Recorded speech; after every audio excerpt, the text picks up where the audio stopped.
Assalamu alaikum. Welcome to the course of Electric Machine 2, lecture number 17. Today we are going to study the rotor E.M.F.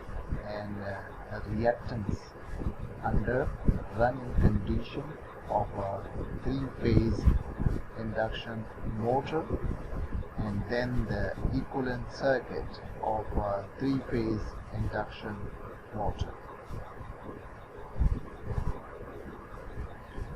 So rotor E.M.F.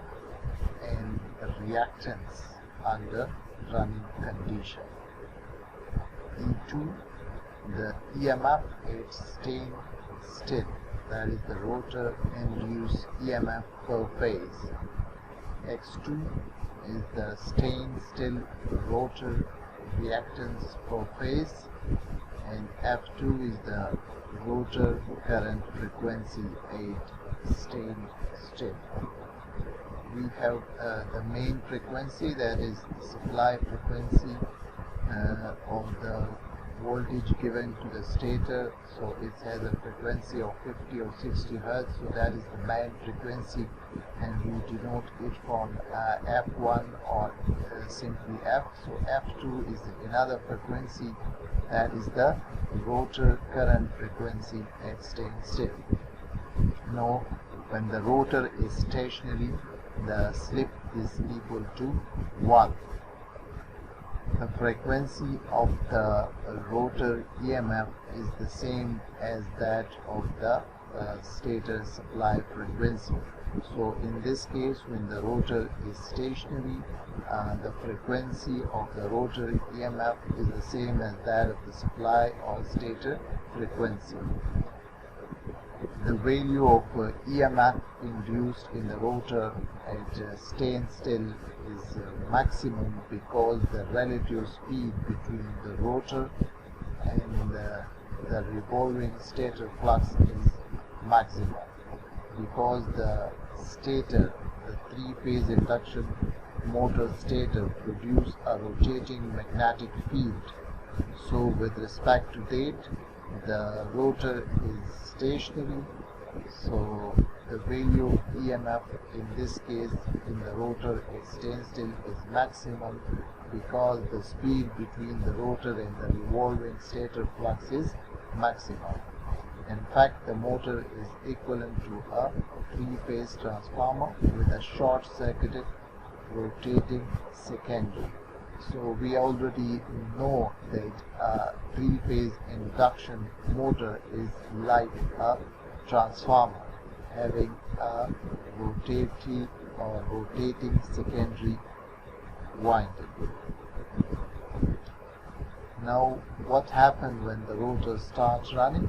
The relative speed between the rotating stator flux is decreased, mean that the rotor start to rotate and gain speed, so the relative speed between the rotating stator flux and the rotor start to decrease.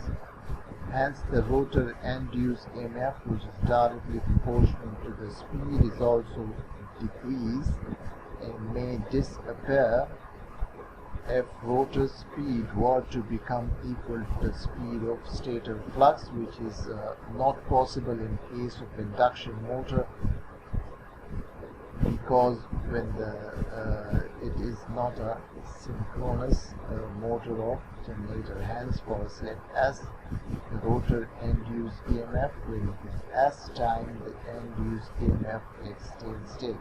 So for the slip S is the slip, the rotor induced EMF will be S times the induced EMF at staying still. So this is the equation, that the rotor EMF at staying still is equal to S times the EMF E2 while running the rotor. So under running condition, the equivalent EMF is equal to S time or slip time the EMF. the frequency of induced EMF will likewise become S time F2, mean that the frequency will become slip time F2. Slip is the difference of the speed between the rotating revolving flux and the rotor.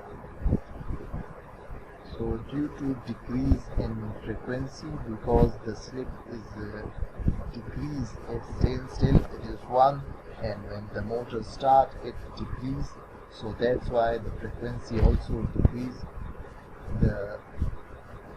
So the decrease in frequency of the rotor EMF, the rotor reactance will also decrease. And this is the equation of the reactance, where PR and XR are the rotor EMF and reactance under running conditions. So this is just the simple explanation of rotor EMF and reactance under running condition. Now the equivalent circuit of a three-phase induction motor. In a three-phase induction motor, the stator winding is connected to a three-phase supply and the rotor winding is short circuited. So the energy is transformed or transferred magnetically from the stator winding to the short circuit rotor winding. As in case of a transformer, the energy is transferred electrically. Therefore, an induction motor may be considered to be a transformer with a rotating secondary, that is short-circuited secondary part. Now the stator winding corresponds to the transformer primary and the rotor winding corresponds to transformer secondary. We are linking the induction motor to a transformer. We already studied the transformer, its behavior, its equivalent circuit, its phasor diagram. So it will be easy for the student to understand when we try to equate the phase and three-phase induction motor to equivalent transformer. So in view of similarity of the flux and voltage condition to those in a transformer, one can expect that the equivalent circuit of an induction motor will be similar to that of a transformer. The figure showed the equivalent circuit of an induction motor. This is the equivalent circuit of a three-phase induction motor. This is just shown the single phase of the induction motor. Here we supply the voltage to the stator, that is V1, and here we have a drop of R1 and X1. This is the primary or the stator current, and this is the no load current as we studied in a transformer, and this is the two components, that is the one is used or utilized to maintain the flux and the other is in the no load losses. And with this supply voltage we have flux produced and then we have EMF induced. Similarly, on the secondary side or on the rotor side, we have current I2 dash or I2 simply, that is secondary current or rotor current, and similarly we have the resistance and reactance, and this is the output. So equivalent circuit of three-phase induction motor. First we will see the stator. The applied voltage per phase to the stator is V1 as in the shown in the figure, and the R1 and X1 are the stator resistance and leakage reactance per phase respectively. The applied voltage V1 produce a magnetic flux which links the stator winding as well as the rotor winding, that is the secondary. Mean as when we apply a voltage to a transformer primary, a magnetic flux will produce and it links both the primary and secondary.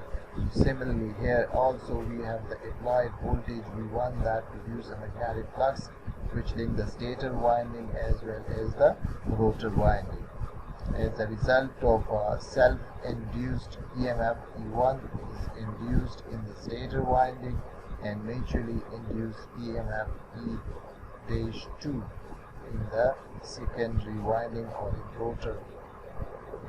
E2 is equal to the slip of E2, that is the relation we just studied, that the motor EMF is staying still and under running condition.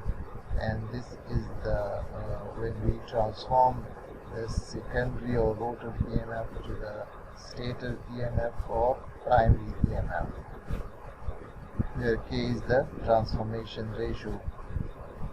So induced EMF in the rotor winding, the flow of stator current I1 causes a voltage drop in R1 and X1. When the motor is at no load, the stator winding drop a current I0. It has two components, one which supplies the no load motor losses and the other the magnetizing component IM, which set up the magnetic flux in the core and the air gap. So this is the no load component current. We have no load current I0, and it has two parts or two. It is utilized in two ways. The parallel combination of RC and XM therefore represent the no load motor losses and the production of magnetic flux respectively. Then we have a rotor circuit here. R2 and X2 represent the rotor resistance and reactance. It stands still. Rotor reactance per phase respectively at any step S. The rotor reactance will be S times X2. The induced voltage per phase in the rotor is equal to this, and again in terms of slip it is equal to this, and when we transform it to the primary it is equal to this. Since the motor winding is short circuited, the whole of the EMF E-2 is used up in circulating the rotor current. So we already studied that we can transform the primary towards the secondary and secondary towards the primary with the help of transformation ratio K. The E factor will be the same as it was in the primary or secondary. It is important to note that the input to the primary and output from the secondary of a transformer are electrical. We give a supply that is electrical, and it gives us the output that is also electrical when we are talking about a transformer. But when we are studying the three-phase induction motor, here the scenario is a bit different. In induction motor, the input to the stator and rotor are electrical, mean that we supply the voltage and it produces a flux and it links both the stator and rotor, but the output from the rotor is mechanical, is motor convert electrical energy into mechanical energy. So that's all from today's lecture. Thank you.